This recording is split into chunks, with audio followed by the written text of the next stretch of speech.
Welcome back, guys and girls. This is the RR Show. This is episode 229. Apparently, this is episode 229. I'm Andy, and I am going to take you through today's r/NoSleep story. So, grab your tea and your popcorn, and make sure you've got a comfy blanket to hide under, because I scanned through this one and I have goosebumps. Also, don't forget to check out our YouTube channel. I know I keep saying this, but honestly, it's different content. We make it specifically for YouTube. We don't just copy-paste the podcast and put it on YouTube and be like, hey guys, we made a YouTube video. No, like, my face is over there. We have cameras and stuff. It's awesome. Go and check it out. Anyway, on to today's story. It's from u/Mr. Frontenac. The homeless in my neighborhood don't just want change. 2 whole years ago, my wife Angie and I decided it was finally time to buy a house. We knew it was anything but a buyer's market, but we were sick of paying triple what a mortgage would be in rent every month. I'm sure this story is familiar to some of you, and we went through every stage of disbelief, anger, and finally apathy after every competitive offer we put together was blown out of the water by a multinational investment corporation. I'm not mad about the process anymore, although it left me questioning where society was headed. How is this legal? I went to school, I paid off debt, I got a good job, I did everything right to still get priced out of the fucking city I grew up in. Perhaps some anger remains, but after setting our sights on the city's less desirable neighborhoods, we finally got our home. On June 1st, we moved into a 4,500 square foot colonial. It had hardwood floors that patinaed like leather, and the frosted plaster trim gave the ceilings a look of a wedding cake. The basement was a different story. It wasn't just unfinished, it was a dank hole in the ground, and scribbled on the walls were strange spirals and crude faces. Kids! The realtor had said, like she knew who drew the markings. Fixing up the basement would be quite the value builder. So, sure, the kitchen had composite counters, and the basement needed a sign above the entrance that read, "Abandon all hope ye who enter here." But we had a home, and a damn big one at that. The catch was that it was a stone's throw from the freeway, and that the area was known for its crime more than anything else. Angie said it was just a stepping stone. We'd bank a year's worth of mortgage, hope the housing market keeps rocketing, and move again in a year. There were some flaws in her plan, mainly money, but I didn't say anything. I figured we'd both adjust to like it there. The first few weeks went smooth, and me and the wife got to unpacking and introducing ourselves to the neighbors. Maybe it was the threat of crime and that there was comfort and purpose in knowing who lived next to you, but whatever it was, our neighbors were incredibly friendly. We felt at home quick, and while there were some shocks, we made games out of them to take the fear away. With the pops that permeated the night, we had the game where we guessed whether the sound was fireworks or gunshots. When we passed large turds, one of us would point at it, and we played human or dog. Unfortunately, after just a couple of weeks at this game, we became experts in differentiating between these. Gunshots carry the sharp crack of the sound barrier being broken, while fireworks go boom or pop. As for the poop, let's just say that we hadn't seen any dogs large enough to lay landmines around town. There was a homeless problem there for sure, but they minded their own business. Our neighbors seemed to see right through them. They acted as if they were ghosts, like they weren't even there. Hell, everyone did. I'd smile and say hello in passing. The least I could do was treat them like human beings. One night, after a movie, I was at the sink washing the popcorn bowl. The window above looks out to our backyard, which was heavily wooded for a city lot. When it was dark out, I could only see a sliver of what was outside beyond the reflection of myself in the glass. I frowned at the shadow of a tall, dark stump. I don't remember a tree there. I swayed on my feet to see past my reflection. In between the bushes, nearly out of sight, a man was standing still, staring back at me. My heart leaped and I dropped the bowl where it crashed in the sink. "You okay, honey?" Angie shouted from the living room. "Yeah?" I kept my eyes on the man and said nothing to Angie, not wanting to alarm her. "I'm gonna take the trash out."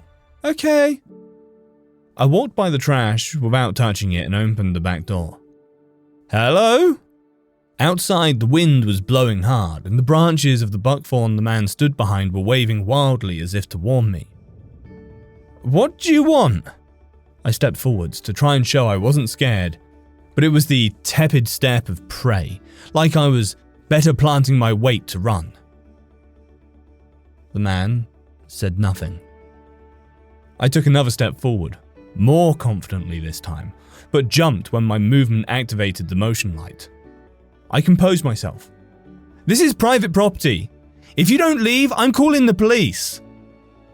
Now, this was the emptiest of threats, and everybody in the neighborhood knew it. The cops made a point to show up an hour late, if at all. The man walked forward a few paces to where I could see him better. He was very tall and wore a heavy wool overcoat that stretched all the way to his ankles. He kept walking toward me. My brain was shouting, but I froze in fear. "What do you want?" He stopped, just in front of me. A white scar starred across his black skin just below the chin. He was at least 6 foot tall, but the coat that ran the entire length of his body made him gigantic. His face was recently shaven and gaunt. He held out his fist at arm's length, and when he uncurled his fingers, cupped in his enormous palm, was a pill. "I don't have any drugs," I said. His face didn't change. There was no want or question in his eyes. "You want me to take it?" I pointed at his hand, but still, his expression was static. I reached out and gently plucked the pill from his palm. I held it between my forefinger and thumb. It was just a pill capsule. Whatever had been inside had been emptied. "What do you want?" I asked again. He opened his mouth, revealing the severed stump of a tongue, and then he widened the enormous whites of his eyes. He began to mouth something, but being tongueless, I couldn't tell what. But my blood cooled because I felt certain it was some kind of curse. "Please," I murmured. "Please leave." He turned and stepped into the night, and I watched the bushes sway in his wake, as if he were a giant parting his way through the woods.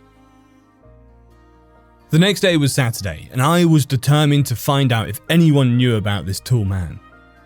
I walked to the strip mall and asked some of the homeless in the area, but as soon as I began to describe him, they all looked at the ground and shook their heads. The pattern was repeated with every other homeless person I tried to talk to. On my way home, I stopped by 2 men working on a car at the end of the driveway. "Hey," I started over to them. "This might sound a little crazy, but do you know a tall fella around here wears a giant coat?" They both started laughing. "Sorry to waste your time." I turned to go. No. One of them was waving me back. "You talking about really big motherfucker?" The man raised his hand to signify. "Yay high, black coat, nasty scars?" "Yeah," I nodded. Well, that's Tall Frank. What you want to know about him? You see him in your recycling?" "No, why?" "Tall Frank's the can man. He makes a living that way." I nodded. "He was acting weird in my backyard last night." "Weird? Weird how? Was he just looking like his weird self?" "No, he was staring at me from outside. When I went out, he tried to say something or mouth something." Both of their brows rose. "You saying that Tall Frank tried to communicate with you?" "Yeah." They both looked at each other. "Tall Frank talks to nobody. And by talks, I mean communicating in any way." "He cut his own throat so he never had to talk again," the other chimed in. "That's just a rumor. Tall Frank showed up in this neighborhood 20 years ago? No one knows where he came from. Man can't tell you. People put all kinds of legends in those scars. Some say it was dog bit him. But I've never seen no dog that'll slice your tongue out. If he doesn't communicate with anyone, how do you know his name's Tall Frank? Well, that's what my mama would call him. He leans closer to me. She used to tell me to watch my tongue, or Tall Frank will take it out. He chuckled to himself. What do you think he wanted with me? They both shrugged. No clue. But be sure to tell us when you find out. They went back to their work and I thanked them and went on far less assured than when I'd first set out. The next several days there was no sign of Tall Frank, but I began to fall ill. It was a headache at first, but soon I had heart palpitations and body aches. Almost had to be taken to the emergency room. I assured myself there was no such thing as curses. Why was I letting one strange encounter with a homeless man dominate my every thought? Angie was working late recently, and when I had the house to myself at night, I would stand at the kitchen window and stare into the backyard. I was obsessed, and it wasn't long before I saw him. I was wrapped in a blanket, filling the teapot at the sink, when I saw him standing in the same place as before. I dropped the pot, ran to the back door. Hey! My head felt light, and I was in that same kind of drunken state where your fear hardly speaks to you. I scampered through the backyard over to him. What do you want from me? Tall Frank was staring at me. He gestured with his scarred neck for me to follow. I looked down at my bare feet, but he was already walking. Hey, just leave us alone! I stepped cautiously after him. When I got past the bushes, where I could see the alley, I saw him standing near the trash cans. I ran after him. You! I don't ever want to see you back here again! With our difference in size and the blanket wrapped around my shoulders, I'm sure I looked to him like some angry hobbit. He certainly didn't act intimidating, and I can't blame him. Tall Frank crossed the alley and sat on a crumbling retaining wall. He gently tapped the stone next to him for me to sit. I'm not fucking sitting! He reached into his breast pocket, paused for a second before pulling out an envelope. He put the letter in his other hand and reached in again and pulled out another. What are those? He extended the envelopes to me. His long arms nearly stretched the entire alley. I approached the letters cautiously, snapping them and stepping back. What are these? I muttered, already distracted. They had both been opened, and I took the papers out of one of the envelopes. It was a handwritten letter on college-ruled paper. All the ink was smeared like it had been dunked in water, but I could still read it, albeit slowly. When I was done reading, I let my arm fall down to my side and stared at Tall Frank in disbelief. Angie had a lover. I looked at the other envelope and hardly had to read it to figure it out. The letterhead read, Atlantic Life Insurance. A policy had been opened in my name for $250,000. I stumbled over that retaining wall and sat. The pills. I thought about the empty capsule he showed me that I tossed aside. It was my emergency albuterol. It had to be. A quick WebMD search showed that an overdose started with symptoms of a headache and heart palpitations. Angie's trying to kill me. Suddenly I realized Tall Frank's arms were around me and he was patting my shoulder paternally. We sat there in silence for a long time. The things you can learn from people's recycling, I said. Tall Frank nodded, and we watched the upstairs light turn on and my wife appeared in the window. She twisted something in her fingers and then tapped it into a mug. A minute later, I heard the back door open. Honey, are you out here? Angie called. I made you some tea.